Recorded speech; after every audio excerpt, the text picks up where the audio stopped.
Hello everybody and welcome to Pretty Good Gaming. It is May the 14th. This is the Pretty Good Gaming News Roundup.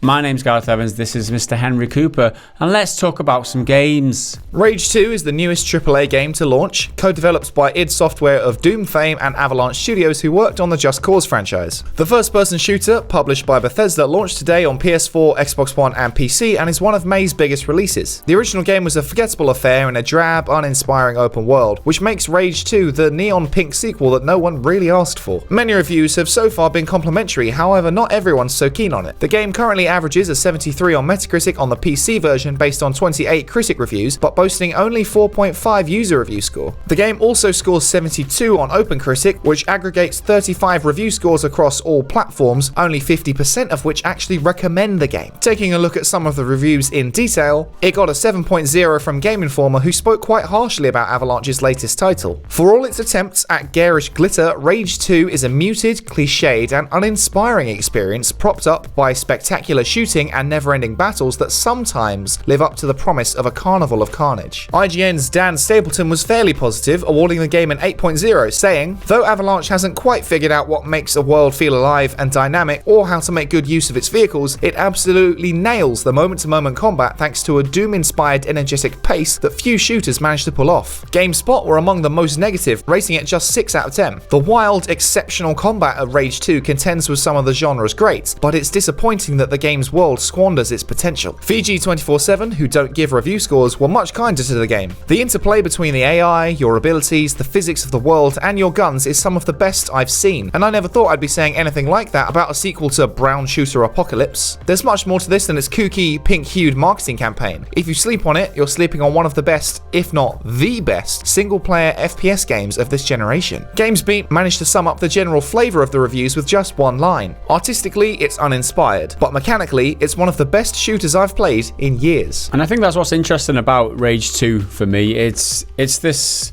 duality. In essence, the ID or id Software worked on the mechanics of the game, the shooting.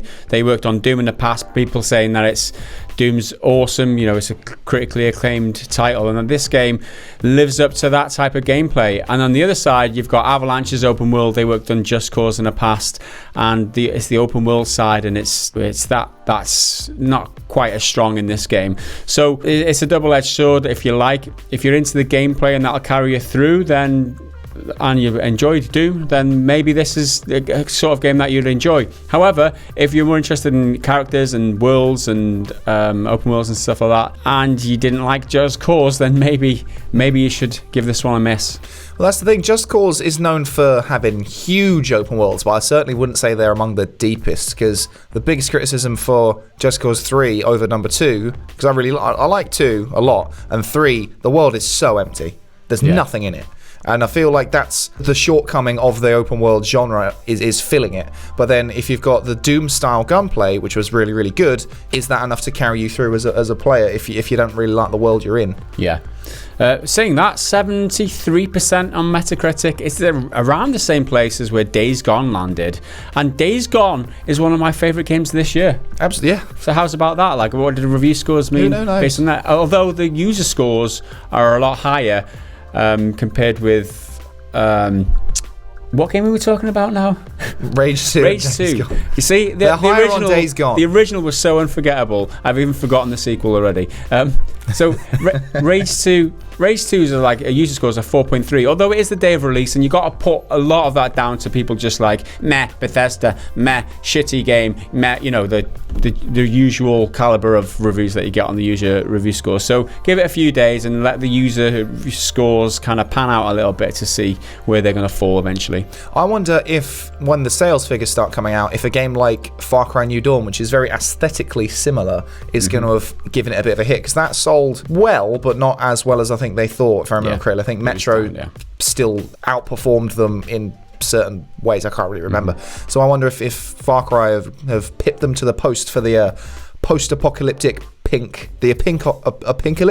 A pinkalypse. That's a good one. A punkalypse. A pink punkalypse. A punka pickled peppers. Do you say pecker then? Pecker. None of that. We're a child-friendly channel. Yeah, because we're advertiser-friendly here on PGG. That's the one. Always have been. So that leads us to our next segment of the day, the tastiest, juiciest, most awesome segment of any gaming show on YouTube ever.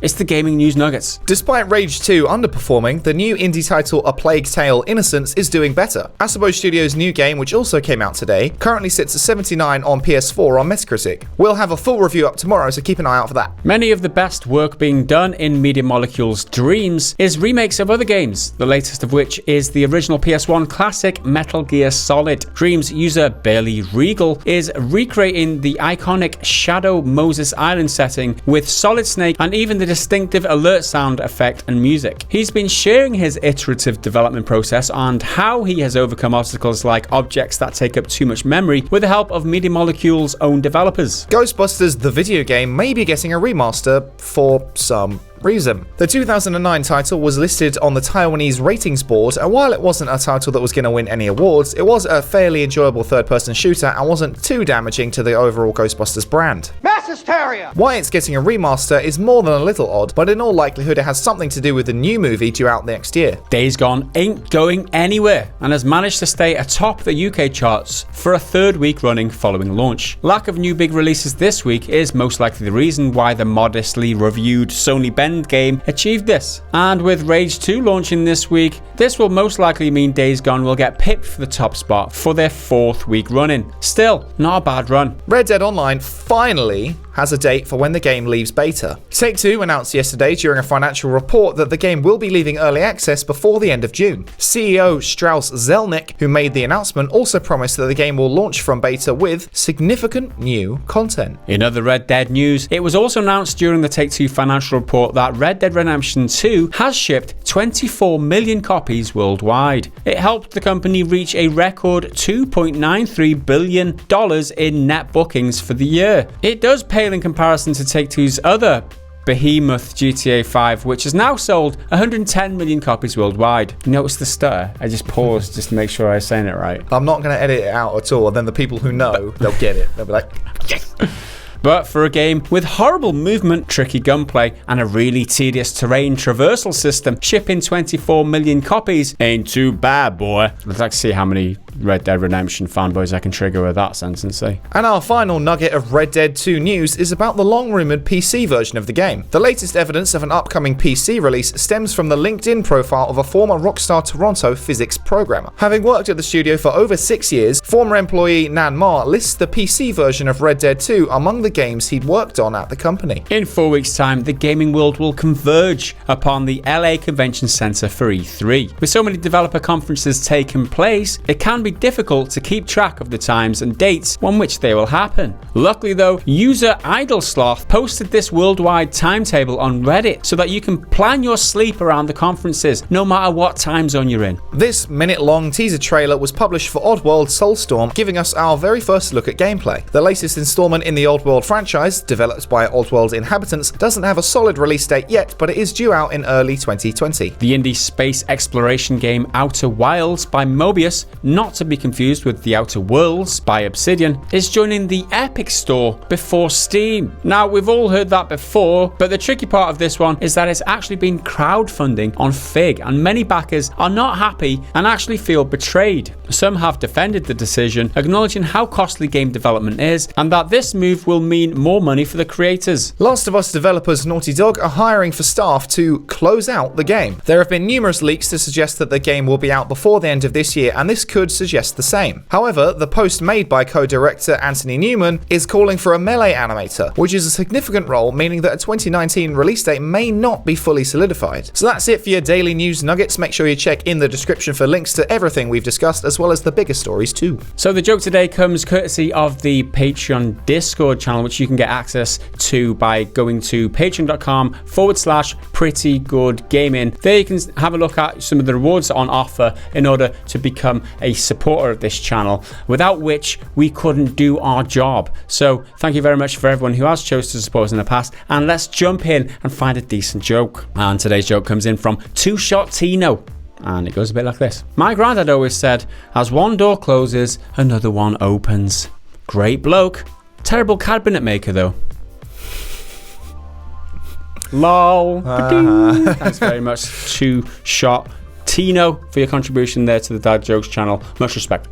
Next up, we've covered all kinds of stories from the streaming world in the past on Pretty Good Gaming. From the guy who illegally streamed the whole of UFC 218 by passing off the real fight as the actual UFC game. We also covered the guy who live streamed himself playing and beating all of the Soulsborne games back to back without taking a single hit from an enemy. And then we had the tale of Sheriff Eli from the GTA Online role-playing community who plays the game in the role of a police officer who spends his time cleaning up the streets of Los Santos. Well, now we have another tale of a streamer committing to something pretty special. Meet streamer Philza. This was him a couple of weeks ago streaming on Twitch to a modest average of between 5 and 15 viewers. Right here, he's playing a hardcore game of Minecraft, a mode which includes permadeath, which up to this point he had been playing for 5 straight years. No! Really? That's how I die? Oh my god, I'm fucking stupid. Putting 5 years of work into something which gets taken away from you in an instant by a gold-armoured baby zombie and his mob mates sounds pretty absurd. But Philza took it pretty hard. As soon as it happened, he spent an hour just staring at the game over screen, experiencing a roller coaster of emotions. The night it happened, I was so depressed. It was like, I don't even want to look at Minecraft right now. I just want to go to bed. I don't even want to hear a zombie noise. It was really emotionally draining. However, the clip of his baby zombie downfall went viral and over a couple of weeks has been seen over 1.3 million times. And what was originally a heartbreaking moment for Philza may well end up changing his life. His live streams now attract an average of around 180 concurrent viewers, taking him closer to streaming full time. 180! Full marks to any Americans who know that reference. Do they really play darts? Do they? I might be completely ignorant. But I don't think they do, no. Darts is so dull. It's so dull. I imagine being in the room is great because you're not watching the game. You're there to get pissed. Yeah, true. You don't care about chant every time there's a 180. Yeah. Like, that sounds like fun, but it's not a sport though, is it? It's not entertaining. When this this is part of your sport, it's not a sport. It's not a sport. Drinking beer is not a sport. Doesn't belong in the Olympics. If you can drink beer and perform your sport, it's not a sport, right? Well, if you're the person doing it at the same time, like if part of the handicap of the game is you have to be downing and then throwing your darts. Yeah, that's not it. That's fine. That's not it. Yeah, though. exactly. That's not it. No good. What a tangent. What a tangent. The support's been insane. Nobody knew about the world. Nobody knew about what we did at all until the death. That skyrocketed everything up to the stratosphere. It's been mental. If I could do it full time, I would. But I don't think that's possible right now. I'm going to keep trying though, streaming as much as I can and see where it takes me. So imagine taking 5 years or putting 5 years into something, permadeath mode on Minecraft, and then just having it explode or just taken away from you in an instant by a baby zombie in a gold plated outfit. I mean, I've seen a lot of comments to this in one of the articles comment sections saying that, oh, what a waste of his life, he's wasting his life, and oh, what a loser, I mean, it's his hobby, right? If he does it as a hobby, then is there any harm in that? Even if he has spent 5 years on a single game, he's doing it streaming, he's entertaining other people, and he may well in the end turn it into a full-time professional. So who's the loser then? Go back to assembling furniture, whatever the fuck you do, and any part-time criticizing other people trying to make a living online. I really did feel for this guy because he is crushed because he's not angry like this. The Soulsborne guy, when because he died a few times and he had to restart, that was part of his thing. He was furious, but this guy was just raw emotion. He broke him. He was a shell of a man afterwards, and I felt sorry for him. Yeah, it was fun, but it's all good in the end. I mean, people watched his video. and he's got like 180 people watching him right. That's probably more than watched this video in the whole like week. He's not put off streaming. It's not destroyed his love of streaming. Just maybe Minecraft a little bit. Yeah, no, he jumped straight back into it. He jumped Minecraft. Straight back into it. Straight back into hardcore mode. That's where he's at. His bread and butter. His place there. So let's see how long he can last this time. Just stay away from those like baby zombies. Hey? 5 years to beat. Thus concludes our gaming news roundup for May the 14th. Hope you enjoyed it. If you did, leave a like. If you enjoyed it more than that and you're not already subscribed, hit the subscribe button. If you super duper lemon trooper liked it, head over to patreon.com/prettygoodgaming. I'm holding it together. And sign up to be a patron to support the chance to support some awesome super duper lemon trooper content in future. It's that simple. Super duper lemon trooper. I got kids, man. I mean, super duper lemon trooper. Who hasn't heard of lemon? Why not something better? Don't question it. So that's it for today. We'll be back in tomorrow's video. We'll see you then. From Henry and I, bye for now. Dave from IGN. I don't think is there a Dave? Yeah, what? So Rage 2, yeah, where you shoot things. Did you rewrite that? Put ain't going anywhere. You did. I thought I didn't write that because my brain wasn't working this morning. I was like, did I fucking write that? Because I thought it's such an obvious pun. Yeah, because it's not. Because it's not gone. No, it's still here.